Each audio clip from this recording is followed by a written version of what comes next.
Prawns எப்படி clean பண்ணுறதுன்னு பார்க்கலாங்களா?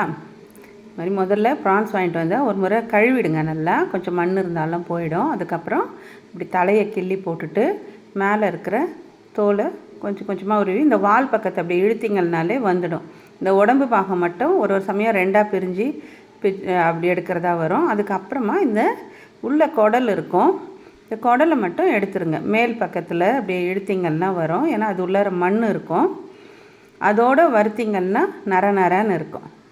அதனால் இப்படி முதல்ல தலையை கிள்ளிடுங்க. அதுக்கப்புறமா மேல் பக்கம் உடம்புல இருக்கிற தோலை பிரித்து எடுத்துகிட்டு கீழே வால் பக்கத்தை இழுத்திங்கன்னா உள்ளே இருந்து குடலையும் எடுத்துட்டா அப்புறம் நல்லா கழுவி எடுத்தால் சுத்தமாக இறா ஆகிடும்.